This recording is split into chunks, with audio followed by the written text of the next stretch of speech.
Agora a gente vai falar um pouco sobre as estratégias para a identificação desses estudantes no contexto escolar, né? Quais são as ferramentas que o professor pode utilizar para realizar uma avaliação pedagógica bem fundamentada e que oriente o trabalho pedagógico e a escolha dos melhores métodos para atendimento das necessidades desse estudante.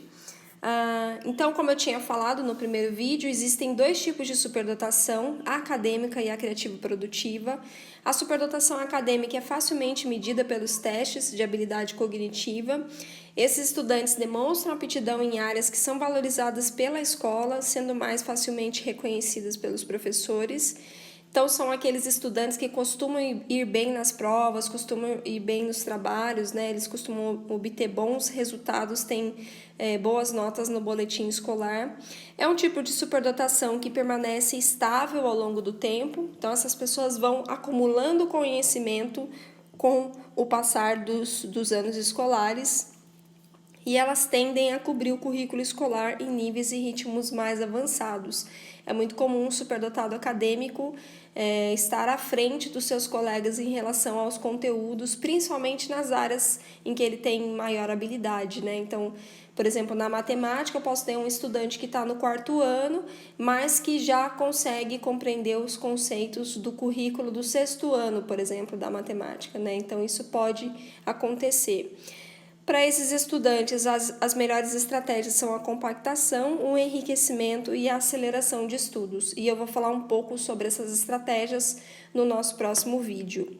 O outro tipo de superdotação é a criativo-produtiva. Eles têm pensamentos incomuns e estimulantes, são originais na resolução de problemas, são criativos, têm um jeito diferente de fazer as coisas, e aí a gente sai um pouco daquela ideia de que a criatividade está associada só ao desenho e traz uma noção de que a criatividade está em todos os contextos, em todas as áreas, né? A gente pode ser criativo na matemática, por exemplo, em que o professor ensina uma fórmula matemática, e aí eu posso encontrar novas formas de achar aquele mesmo resultado, né? Então, eu crio outras formas de resolução daquele problema e acho o mesmo resultado. Isso significa criatividade na área da matemática.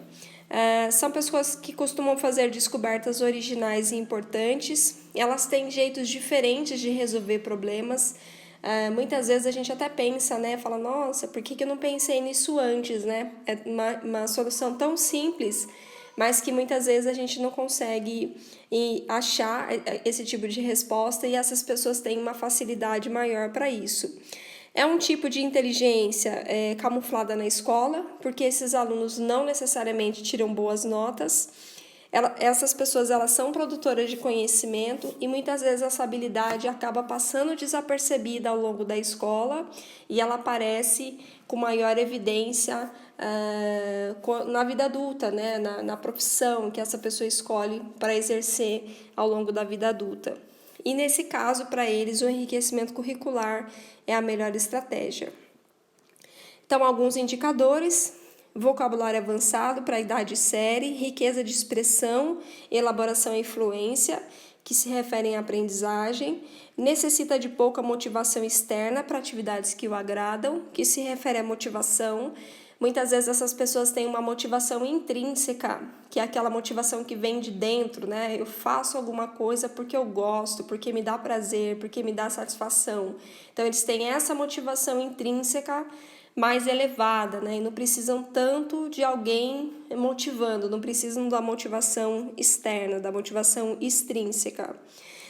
Grande curiosidade, faz perguntas constantemente, então é um aluno que costuma ser participativo na aula, principalmente se ele está interessado, ele vai querer saber mais e vai perguntar mais. E autoconfiança, sentindo-se à vontade para apresentar seus trabalhos se for uma criança que tenha características de liderança mais evidentes. Então, quais são as fontes de informação que o professor pode utilizar para realizar uma avaliação pedagógica bem fundamentada? Primeira fonte, produções e notas. A segunda fonte são os inventários. Existem questionários que foram construídos por pesquisadores brasileiros e pesquisadores estrangeiros. que podem ser utilizados pelo professor para fazer a observação da turma e o levantamento daqueles estudantes que têm indicadores de altas habilidades de superdotação. Nos materiais complementares do curso, eu vou disponibilizar um desses inventários para vocês, que é o inventário que foi construído pela professora Cristina Delu. Ela tem 2 inventários, um que é para a turma toda, em que você faz esse mapeamento, esse screening da turma toda, e um que você faz a avaliação individual. Então, aqueles estudantes que foram mapeados pela turma toda nesse primeiro instrumento, você faz um segundo mapeamento utilizando a ficha individual para levantar as características e poder verificar se ele tem ou não indicadores de altas habilidades de superdotação. A conversa com os outros professores também é muito importante, e aí eu só queria ressaltar aquele aspecto que eu mencionei no primeiro vídeo, de que eles não são bons em tudo, que eles podem ter um bom desempenho em determinadas matérias e não serem tão bons em outras matérias. Muitas vezes isso pode trazer um conflito ali na conversa entre os professores, porque na matéria em que ele se destaca, o professor vai achar que ele é superdotado. Na matéria em que ele não tem tanto destaque, o professor pode duvidar dessa avaliação, né? O contexto escolar, é muito importante que esse estudante seja avaliado em todos os contextos da escola. Para a gente mapear, por exemplo, características de liderança, a gente pode olhar essa criança no recreio, para olhar as características relacionadas às habilidades psicomotoras, a gente precisaria olhar as aulas de arte, as aulas de educação física. Então, é importante que esse estudante seja observado em vários aspectos, né, e em todos os ambientes da escola.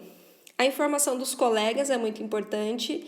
A gente se lembra dos nossos colegas que eram bons, né, e para os quais a gente pedia ajuda quando tinha alguma dificuldade na matéria. Então, os colegas também são bons indicadores. Perguntem para seus alunos, né, quem são os bons na matemática, os bons na língua portuguesa. Um dos materiais que eu vou disponibilizar também é um artigo da professora Ângela Virgulin, e ela sugere algumas formas de levantamento de informação dos colegas.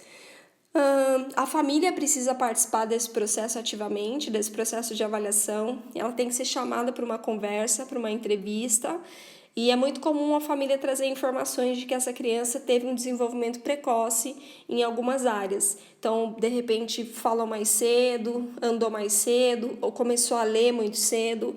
É muito comum esse tipo de relato. E, por último, e não mais importante, a autoindicação. Essas crianças, esses adolescentes, eles percebem que são diferentes, né? Então, eles conseguem dizer, falar um pouco sobre essa percepção. E é muito importante que a gente estimule esses estudantes a falarem de suas habilidades e de suas dificuldades, para que eles possam também desenvolver um autoconceito que seja positivo, né? E que seja fundamental para que ele tenha uma autoestima também positiva em relação a si mesmo, porque muitas vezes eles acham que são diferentes e muitas vezes eles acham que tem um problema, porque eles não conseguem encontrar pessoas que conversem sobre os interesses, né? Então isso de alguma forma pode afetar o autoconceito e a autoestima. Então, levantadas todas essas informações, o professor é capaz de emitir um relatório pedagógico bem embasado, bem fundamentado, dizendo se aquele estudante apresenta ou não características, indicadores de altas habilidades de superdotação. E a partir dessa avaliação é que vão ser pensadas as estratégias de atendimento que sejam mais favoráveis para o encorajamento desses potenciais. E é um pouco sobre isso que a gente vai falar no próximo vídeo.